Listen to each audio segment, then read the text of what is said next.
Welcome back to the Deep Dive. If you're looking for the quickest way to get totally up to speed on a night that really just flipped the script on an entire promotion, you are absolutely in the right place. You really are. We are diving into the fallout from Monday Night Raw, live from the TD Garden in Boston. It was a broadcast that gave us 3 massive title changes and, wow, immediately set up 2 huge team conflicts. Yeah, the narrative velocity of this show was something else. It wasn't just, another episode. It felt like a strategic reset button got hit. Right. We saw this really emotional end, potentially, to a huge career arc, John Cena's farewell tour. Mm-hmm. And it smashed right into declarations of, institutional warfare in 2 different divisions. Yeah. It was honestly pretty masterful storytelling for what comes next. Okay, let's definitely unpack that. Because the sort of emotional core of the night was that farewell, the last time is now tour for, 17-time world champion John Cena. We know he only has 4 appearances left before that final match, December 13th, 2025. And they set the stage perfectly, didn't they?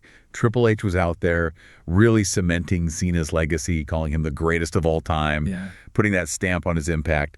It created this monumental feeling, perfect for a big moment. But Cena himself said the whole point of the tour and the tournament that goes with it wasn't really about him. It was about opening doors for others, right? Yeah. Featuring main roster guys, NXT superstars, kind of showcasing the future. And then the future literally walked right out and spoiled the party.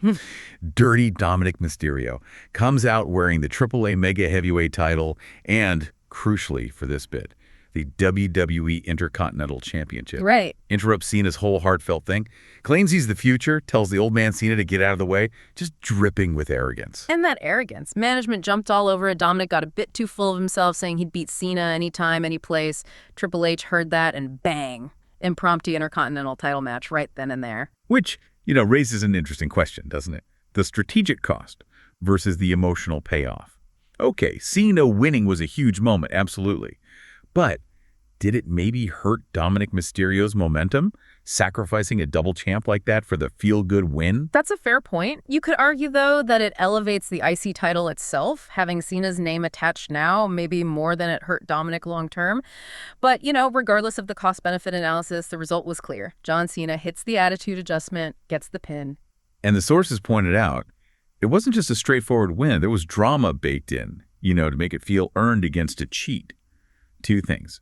Mysterio tried that old Eddie Guerrero chair trick. Classic. But Cena saw it coming. And, maybe more importantly, Mysterio apparently tapped out earlier in the STF, but the ref was down. So, the win was clean in the end, but the journey was messy, which kind of helps Dom save face a little. So, John Cena, new WWE Intercontinental Champion. And the significance is just massive. This was the last piece of the puzzle for him. He's officially a Grand Slam champion, achieved his final big goal, and did it in his home state, Massachusetts.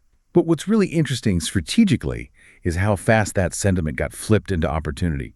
Backstage, LA Knight comes up, congratulates Cena, sure, but his message was crystal clear. Great story, but I want that belt. Yeah. Knight immediately positioned Cena's final run not as a victory lap, but as holding the company's hottest target right now.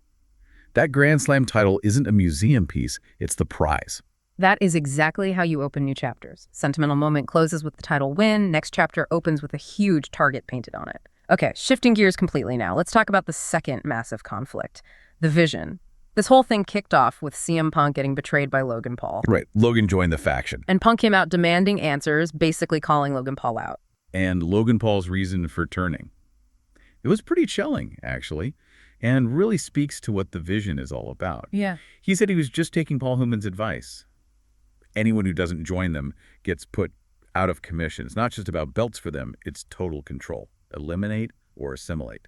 And Heyman followed up with just a vicious personal attack on Punk, not just about fighting, but his whole character, called him a self-serving bastard, said nobody actually likes him. Maybe AJ Lee, which Punk kind of laughed off. Yeah, that kind of personal stuff obviously fuels the fire. But the immediate strategic threat was the numbers.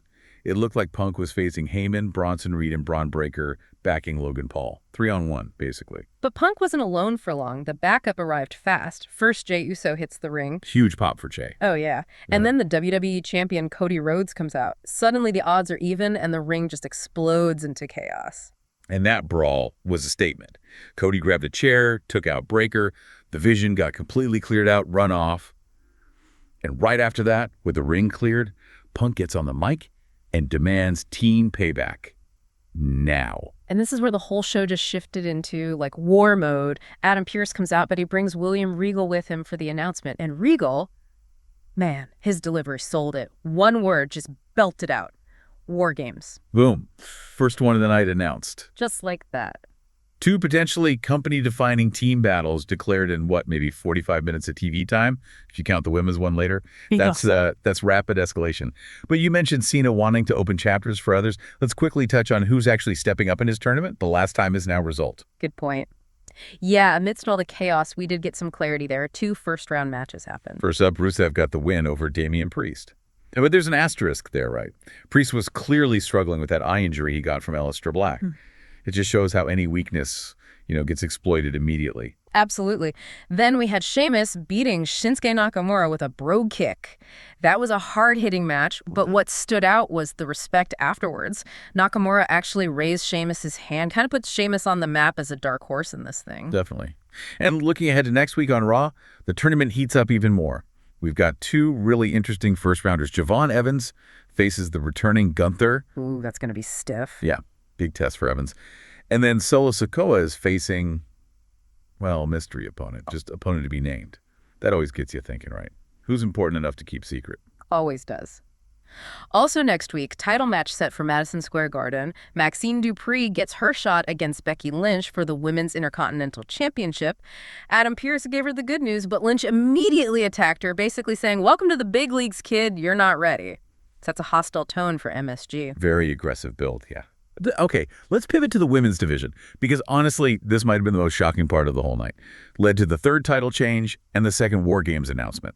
It kicked off with Stephanie Vacker defending the women's world title. She had Nikki Bella with her, facing Raquel Rodriguez, who had Roxanne Perez in her corner. Vacker won, kept the title with the corkscrew moonsault. But the story was right after the bell. A double cross, basically. First, Roxanne Perez attacks Vacker. Sore loser, clearly making a statement. Nikki Bella runs in, helps Vacker clear Perez out. Seems like solidarity, right? It looked that way for a second. Then, bam. Nikki just turns, smashes Vacker in the face with the championship belt, grabs the mic, declares she's next in line. Calculated, opportunistic.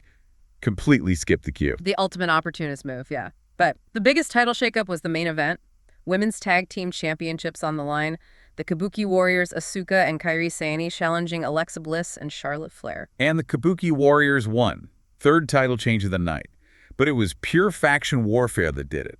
Nia Jax and Lash Legend stormed down, interfered directly, stopped Charlotte Flair from locking in the figure 8. Right when it looked like she had it won. Exactly. Yeah. That interference directly led to the Kabuki Warriors getting the pin. It was numbers overwhelming the champions. And the numbers game wasn't over. The 4 of them, Kabuki Warriors, Nia, Lash, start beating down Bliss and Flair after the match. IYO SKY runs down to try and make the save, but she gets swarmed.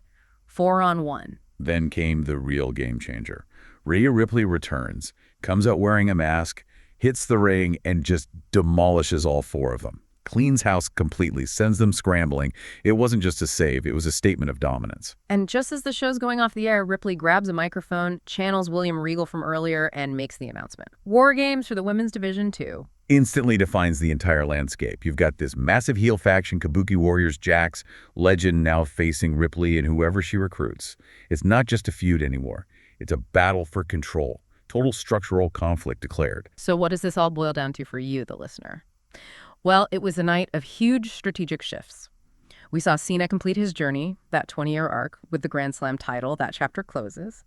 And in the same night, 2 massive power groups, the Vision and this new women's heel supergroup, are locked into team combat that will define who leads going forward. Yeah, this wasn't just entertainment. It fundamentally reset the power dynamics in 3 divisions. It guarantees the final weeks of 2025 are going to be about these huge team clashes and the scramble for that now very prestigious Intercontinental title. We're watching the future get built, like, right now. So here's a final thought to chew on as you process all this massive shift, which single development do you think is ultimately more significant for the company's direction? Is it John Cena finally hitting that Grand Slam, cementing his legacy as he heads out and elevating the IC title?